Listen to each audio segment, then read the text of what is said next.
নমস্কার দর্শক বন্ধুরা, আপনার সকলকে স্বাগত জানাচ্ছি স্পোর্টস বাংলার এক নতুন উপস্থাপনাতে। আমি সোমনাথ এবং এই মুহূর্তে দাঁড়িয়ে আছি জিআরটি টাটা স্পোর্টস কমপ্লেক্সের একদম মধ্যে। পিছনে মাঠ দেখতে পাচ্ছেন আপনারা এবং আমি গ্যালারিতে এই মুহূর্তে দাঁড়িয়ে আছি। এবং আমরা এই কয়েকদিন ধরে বিল্ড আপ করছিলাম এই ম্যাচটা ঘিরে, জামশেদপুর এফসি ভার্সেস মোহনবাগান। নানান লাইভ, নানান 5 পয়েন্টেড ভিডিও, প্রেস কনফারেন্সের বাইট, মোহনবাগান জামশেদপুর তারা কীভাবে প্র্যাকটিস করছে সেই সব ভিজুয়ালস। কেন এই ম্যাচটার জন্য, এই ম্যাচটা ঘিরে কিন্তু একটা হাইপ ছিল এবং হাইপটা থাকবে নাই বা কেন আজকে যে আমরা খেলাটা দেখলাম। এবং এই খেলাটা কতটা গুরুত্বপূর্ণ ছিল দুটো টিমের জন্য, জামশেদপুর এবং মোহনবাগান দুটো টিমের জন্যই কতটা গুরুত্বপূর্ণ ছিল সেটা কিন্তু আপনারা ইতিমধ্যেই দেখলেন। এবং ম্যাচটা এতটাই টাইট হয়েছে যে এই দুটো টিম কিন্তু 1 পয়েন্ট নিয়ে ঘরে ফিরছে এবং একদম শেষ মিনিট অবধি কিন্তু আমরা কেউই জানতাম না রেজাল্ট কী হবে।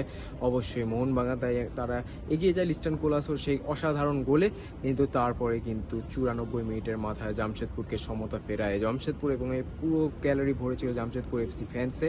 তাদেরকে সমতায় ফেরায় ঋত্বিক দাসের একটা অসাধারণ হেডার।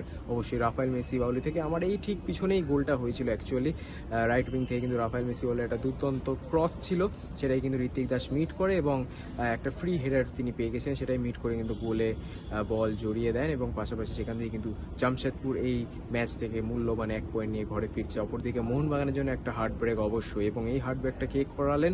সেই বাংলার ছেলে, আসানসোলের ছেলে ঋত্বিক দাস। এবং ঋত্বিক দাসের যদি একটু কথা বলি তাহলে তিনি কিন্তু তার ফুটবল কেরিয়ারে শুরু করেছিলেন মোহনবাগানের ফুটবল স্কুলে, যেটা কালিয়ান চৌবে স্টার্ট করেছিলেন, সেই স্কুলেই কিন্তু তার শুরু হয় ফুটবলের যাত্রা। এবং তারপরে কিন্তু যদি আরেকটু ফাস্ট ফরওয়ার্ড করি তার কেরিয়ারটা, তিনি কিন্তু জামশেদপুর এফসির সেই 21-22 মরশুমের টিমে ছিলেন, শিল্ড উইনিং টিমে ছিলেন এবং সেই মরশুম থেকে আজ অবধি কিন্তু তিনি জামশেদপুর এফসিতেই রয়েছে। এর মাঝে কিন্তু বহু জিনিস ঘটে গেছে। তিনি ন্যাশনাল টিমের কল আপ পেয়েছিলেন সেই শিল্ড উইনিং ইয়ারের পরেই ইগোস টিম ম্যাচ কিন্তু তাকে ডেকেছিল ন্যাশনাল টিমে, বাট ডেঙ্গুর জন্য তিনি কিন্তু সেই ন্যাশনাল ক্যাম্পটা অ্যাটেন্ড করতে পারেনি অবশ্যই। এবং তারপরে একটা তার কেরিয়ারে লিগামেন্ট ইনজুরি হয় এবং সেখানেই কিন্তু তিনি বেশ কয়েকদিন ফুটবলের বাইরে ছিলেন। এবং তারও যদি পাশাপাশি কথা বলতে হয়, গত বছর তিনি ফুটবলে ফিরেছেন, আমরা এক দুটো ঝলক তার দেখতে পাচ্ছিলাম তার পাস্টের, বাট সেভাবে কিন্তু ইম্প্যাক্টটা দেখতে পাচ্ছিলাম না। বাট এই বছর আমরা কিন্তু ঋত্বিক দাসের সেই চেনা ছন্দে আমরা দেখতে পাচ্ছি। প্রথম দুটো ম্যাচে ঋত্বিক দাসের ভালো কন্ট্রিবিউশন ছিল এবং আজকেও কিন্তু অ্যাজ এ সাবস্টিটিউট নেমে মোহনবাগানকে গুরুত্বপূর্ণ 2 পয়েন্ট, কিন্তু আরও 2 পয়েন্ট কিন্তু নিতে দিলেন না এই ঋত্বিক দাসই। এবং যেই টিমে সানানের মতো উইঙ্গার আছে, বলতে পারেন ভিন্সি ব্যারেটোর মতো উইঙ্গার আছে, সেখানে কিন্তু ঋত্বিক দাস তার জায়গা ঠিক করে নিচ্ছে এবং আজকে কিন্তু পার্থক্যটা তিনিই করে দিলেন। অবশ্যই তিনি তার থেকে আমরা শুনে নিয়েছিলাম মিক্স জোনে তিনি কি বললেন তার ফুটবলের কেরিয়ারের ব্যাপারে এবং পাশাপাশি আজকের ম্যাচের ব্যাপারে, সেসব অবশ্যই রইল আপনাদের জন্য এই ভিডিওতে। অবশ্যই সেটা শুনুন এবং অবশ্যই আপনাদের সাথে দেখা হবে পরবর্তী ভিডিওতে। ততদিনে ভালো থাকবেন, সুস্থ থাকবেন এবং নমস্কার। এবং সেখান থেকে মুম্বাইয়ের 3 পয়েন্ট থেকে 2 পয়েন্ট বাদ করা গেল, কী বলবো? না, আমরাও এখন চ্যাম্পিয়নশিপের লড়াইতে আছি। তো শুধু ওটা ভেবে আমরা এই নয় যে মোহনবাগানের এসে বলবো, আমাদেরকেও এখন জিততে আমাদেরও কোচ বলছে না আমরাও জিততে, আমরা যেন শিল্ডটা জিততে পারি। সেটা মোহনবাগানও যেই হোক, আমাদের চেষ্টা সবসময় যেন আমরা 3 পয়েন্ট আদায় করি, কিন্তু মোহনবাগানের ম্যাচটা আমরা 1 পয়েন্ট আদায় করি, এটা আমাদের জন্য অনেক ভালো। সেটাই বলবো। আর যখন দেখা গেল, আগেও দেখা গেছে রেইকে যখনই নামানো হয় তখন এর আগেও মোহনবাগানের সাথে যখনই খেলা হয়েছে রেইকে 70 মিনিটের করে নামালেও তোমাদের অ্যাটাক প্লেয়ার কন্ট্রোল বরাবর অনেক বেশি দেখা যায়। এটাকে আগে থেকে প্ল্যান ছিল?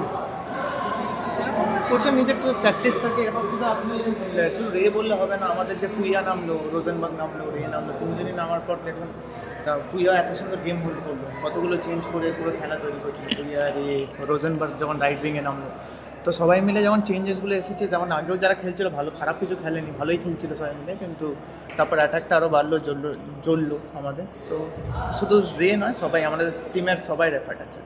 নীতিকা, তোমার নিজের ফিরে আসার ক্ষেত্রে, একটা চোটের পর ফিরে আসার যে লড়াইটা চলছে, সেই লড়াইয়ের ক্ষেত্রে এই গোলটা, আজকের গোলটাকে কতটা গুরুত্বপূর্ণ হিসেবে দেখছো? প্রথম এটা গোলটা তো একটা 90 মিনিটের লাস্টের দিকে আবার মোহনবাগানের মতন টিমের আগেনস্টে এসে, মোটামুটি ইন্ডিয়ার বেস্ট টিম, তো তাদের আগেনস্টে এখানে যেখানে আমরা 1 পয়েন্ট আদায় করতে পারলাম, সেটা আমাদের জন্য বিরাট একটা আমারও পার্সোনালি একটা কনফিডেন্স লেভেল বাড়াবে। তো আমিও মোটামুটি আমিও হ্যাপি এটার জন্য।